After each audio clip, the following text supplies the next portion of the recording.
எது வேணாலும் நடக்கும், அதான் லைஃப்னு சொல்லி கொடுக்கணும். நீ நினைத்ததை அடைவாய் அப்படி சொல்லி கொடுக்கக்கூடாது, பிரச்சனை அது. அப்போ என்னால் அடைய முடியாதான்றது கேள்வி இல்லை, 100% அடைய முடியும். எண்ணிய அங்கே இது போய் எண்ணியர் திண்ணியர் ஆக பெரியன், அதுக்காக எண்ணிக்கிட்டே இருப்பீங்களா? இதே வேலையா உங்களுக்கு? எவ்வளோ பெரிய அறியாமை. கண்ணால் பார்த்தா தான் ஒரு விஷயத்தை நான் நம்புவேன், என் காதால் கேட்டால் தான் ஒரு விஷயத்தை நான் நம்புவேன், எனக்கு ஒன்று நடந்தால் தான் நம்புவேன், அது வரைக்கும் நம்ப மாட்டேன்றது. என்னை மறந்து விடாதே, இதுதான் உபதேசம். நம்ம என்ன பண்ணிட்டோம்? அவரை மட்டும் மறந்துட்டு மீதியெல்லாம் ஞாபகம் வச்சுக்கிட்டோம். உங்களுக்கு எல்லாத்தையும் அவரே போட்டு மறைச்சு வச்சிருக்கிறாரு, ஆனால் அவரே சொல்கிறார் என்னை மறந்து விடாதே.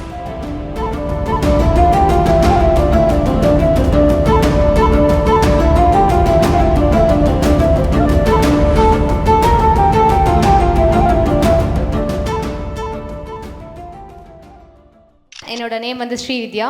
நான் கன்சிஸ்டன்சியாக அந்த யூபிஎஸ்சி டிஎன்பிசி எக்ஸாம்ஸில் எழுதுவேன். ப்ரிலிம்ஸ் கிளியர் ஆகும், மெயின்ஸ் கிளியர் ஆகும், இன்டர்வியூ போயிடும், இல்லை கவுன்சிலிங் வரைக்கும் போயிடும். அதுக்கப்புறம் அண்ணாவோட வீடியோஸில் பார்க்கும்போது ரொம்ப அவர் வந்து ஜீவகாரணி ஒழுக்கத்தோடு இருங்க, அடுத்தது வந்து சரணாகதியில் இருங்க, தவம் பண்ணுங்க அப்படின்னு சொன்னாங்க. ஒரே ஒரு வேர்டு தான், பிற உயிர்கள் மீது இரக்கம் காட்டினால் கடவுள் உங்கள் மீது இரக்கம் காட்டுவார் அப்படின்ட்டு.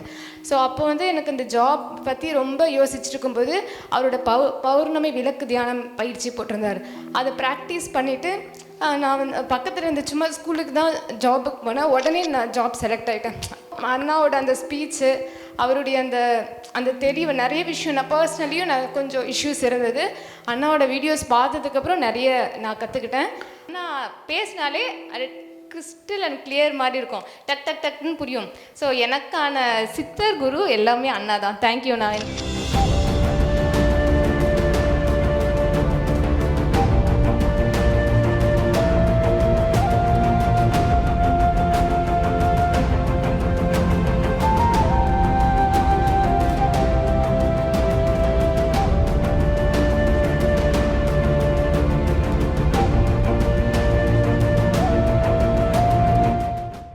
எது வேணாலும் நடக்கும், அதான் லைஃப்னு சொல்லி கொடுக்கணும். நீ நினைத்ததை அடைவாய் அப்படி சொல்லி கொடுக்கக்கூடாது, பிரச்சனை அது.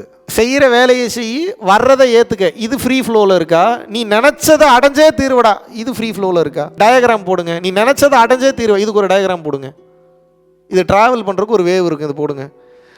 இது நடந்தாலும் சரி நடக்கலனாலும் சரி என் வேலையை நான் செய்கிறேன், இதுக்கு ஒரு டயக்ராம் போடுங்க. ரெண்டுத்தில் எது ரொம்ப அக்ரெசிவாக இருக்கும், எது வந்து ரொம்ப ஆர்ப்பரிப்போடு இருக்கும்? அடைஞ்சே தீரணுன்றது சிம்பிளாக புரிய வச்சிட்டேன். அடைஞ்சே தீரணுன்ட்டு ஓடுறீங்க, அது எதுவாக வேணால் இருந்துட்டு போகுது. அப்போ என்னால் அடைய முடியாதான்றது கேள்வி இல்லை, 100% அடைய முடியும். எண்ணிய அங்கே இது போய் எண்ணியர் திண்ணியர் ஆக பெரியன், அதுக்காக எண்ணிக்கிட்டே இருப்பீங்களா? இதே வேலையா உங்களுக்கு? நினைத்ததை நினைத்தது போல அடைந்தே தீருவாய். பட் நீ எதை நினைக்கணும்னு கேட்குறேன். இப்போ அதை விட்டுட்டு கண்டதை நினச்சிட்டு இருக்கீங்க. அடைவீங்களா மாட்டிங்களா கண்டதை? 70 வருஷம் போயிடுச்சு இது அடைகிறதுக்கு. எத்தனை வருஷம் போயிடுச்சு? அதெல்லாம் இறைவன் கொடுத்தா வரோம், 10-15 வருஷம் இன்னும் சேர்ந்து வாழ்ந்தா. முதல்ல இப்போ இருக்கிற இதே ஆசை, இந்த சந்தோஷத்தோடு 70-80 வயசில் வாழணும்னு ஆசை இருக்குமா உங்களுக்கு? ரொம்ப கஷ்டமாக இருக்கும். எந்திரிச்சா வலிக்கும், உட்காந்தா வலிக்கும், திரும்பினா வலிக்கும், படுத்தா வலிக்கும். அப்போ நிம்மதியாக போகுமா கஷ்டமாக போகுமா வாழ்க்கை? எனக்கு காலம் கடந்து கிடைத்த இந்த பொக்கிஷம் என் குழந்தைகளுக்கு காலம் கடப்பதற்கு முன்னாலேயே கிடைக்கட்டும் கொடுக்கறதுக்கு பேர் அர்ப்பணிப்பா. நான் ஒரு வாழ்க்கையை வாழ்ந்து வந்திருக்கேன், சூப்பராக இருக்குது, ஜாலியாக இருக்குது, நீ இதை வாழ்ந்துட்டு வான்னு சொல்லி அவனை சாவடிக்கிறதுக்கு பேர் அர்ப்பணிப்பான். நம்ம தான் ஒரு கன்றாவியான வாழ்க்கை வாழ்கிறோன்றது தெரிஞ்சு, எப்பா என் மூலிமா வந்த நீயாவது இந்த வாழ்க்கையை சந்தோஷமாக வாழு. அப்படின்னா என்ன? ஆசைகளற்று பேராசைக்கு இடம் இல்லாமல் கிடைச்ச வேலையை செய்ய, அன்றைய பொழுதிற்கு என்னவோ அதில் மட்டும் ஃபோக்கஸ் பண்ணி எதிர்காலத்தை அதிகமாக ஃபோக்கஸ் பண்ணாதன்னு சொல்லி கொடுத்து வளர்க்கணும். எத்தனை குழந்தைங்களுக்கு நம்ம அப்படி சொல்லி கொடுத்து வளர்க்குறோம்? இதுக்கு ப்ரூஃப் கேட்பீங்களா? இல்லைங்க, நீங்கள் என்ன தான் பண்ணிங்கனாலும் பண்ணலனாலும் எழுதி வைத்திருப்பது தான் நடந்து முடியும், அதை தாண்டி ஒன்றை பண்ண முடியாதுன்னு நான் சொன்னால் எனக்கு அந்த ப்ரூஃபை காட்டு, அந்த புக்கை காட்டுன்னு கேட்பீங்களா நீங்கள்? சரி, நாளைக்கு ஒரு புக்கும் ஒன்று நீங்கள் நம்புற மாதிரியே கொண்டு வந்து காட்டுறேன், அதையும் நம்பிடுவீங்களா நீங்கள்? ஆமாம், ஒரு உண்மையை தான் சொல்லியிருக்காரு போல், அப்படி நம்பிடுவீங்களா? எவ்வளோ பெரிய அறியாமை. கண்ணால் பார்த்தா தான் ஒரு விஷயத்தை நான் நம்புவேன், என் காதால் கேட்டால் தான் ஒரு விஷயத்தை நான் நம்புவேன், எனக்கு ஒன்று நடந்தால் தான் நம்புவேன், அது வரைக்கும் நம்ப மாட்டேன்றது. தனக்கு நடக்கிற வரைக்கும் இந்த விதியில் அகப்பட்டுட்டு சிக்கிறவன் தான் அப்படி நினைப்பான். புத்திசாலி புள்ள என்ன பண்ணுன்னா, உற்று நோக்கி உலகம் எங்கும் ஆசான்கள் இருப்பதை அறிந்து கொண்டு எல்லாத்துக்கிட்டே ஏதோ ஒன்று கற்றுக்கும். சிறு வயதில் ஞானம் அடைந்து விடும். ஏன்? வயசு கம்மினாலும் லேர்னிங் ரொம்ப ஜாஸ்தி. எப்படி லேர்ன் பண்ணுச்சு? பார்த்து எல்லாத்தையும் கற்றுக்குச்சு. எங்கே பார்த்து கற்றுக்குச்சு? உற்று நோக்கினா தான் உலகமெங்கும் ஆசான்கள் இருக்காங்களே, அப்போ எல்லா இடத்துலையும் இருக்கக்கூடிய ஆசிரியர்கள் அவர்களுக்கு போதிப்பார்களா மாட்டார்களா? போதிப்பார்கள்னா நீங்கள் நினைக்கிற மாதிரி காவி உடை போட்டுக்கிட்டு வெள்ளை உடை போட்டுக்கொண்டு இன்று நான் உனக்கு போதிக்க போகிறேன் வா அமர்ந்து நில் அப்படி இல்லாமல் சொல்லுவாங்க. 2 துப்பு துப்பிட்டு கூட போவான், அதுவும் போதனை தான் உங்களுக்கு. ஓ இன்னைக்கு இப்படி பண்ண இப்படி துப்பு உழுகும் போல இனிமேல் கவனமாக இருக்கணும். அது அவ்வளோதானே போதனை. எஸ்ஆர்னோ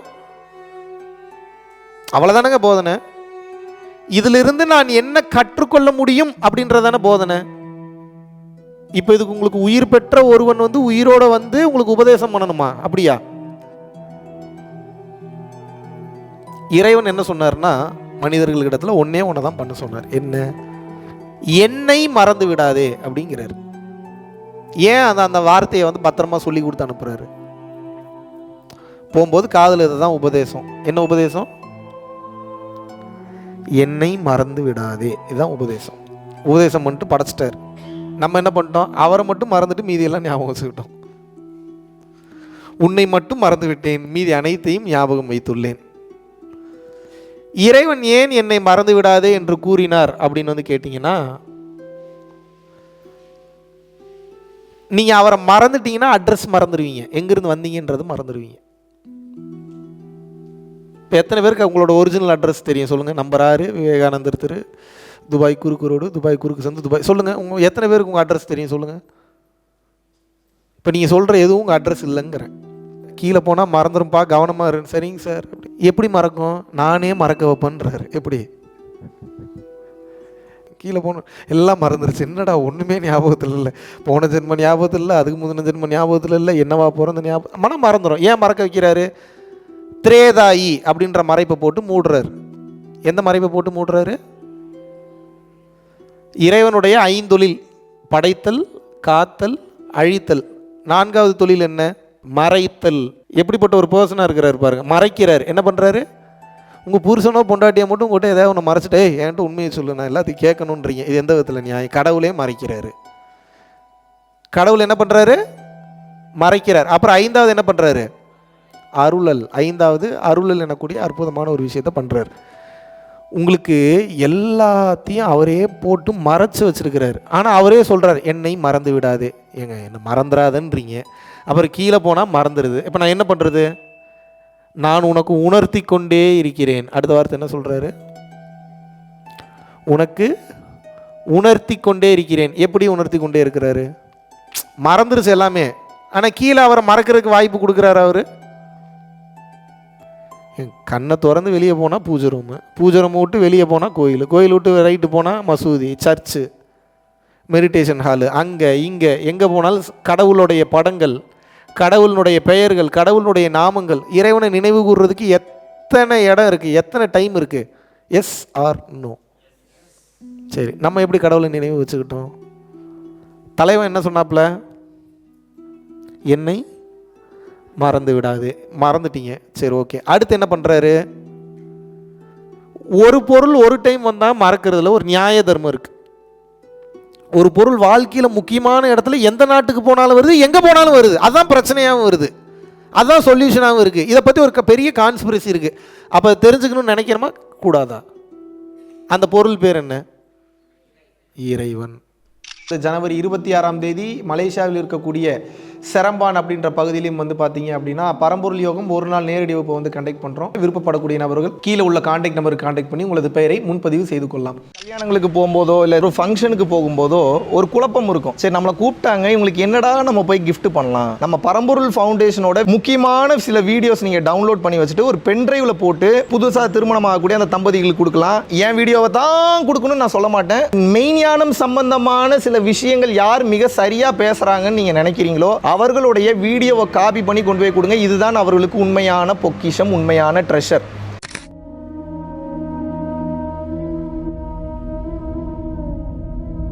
பரம்பொருளின் கருணையினால உங்களுடைய இடைவிடாத அன்னதானத்திற்கு நீங்கள் அனுப்பப்பட்ட பணத்தின் மூலியமாக பல லட்சம் உயிர்களுக்கு இது நாள் வரைக்கும் வந்து சாப்பாடு கொடுத்துருக்கோம்.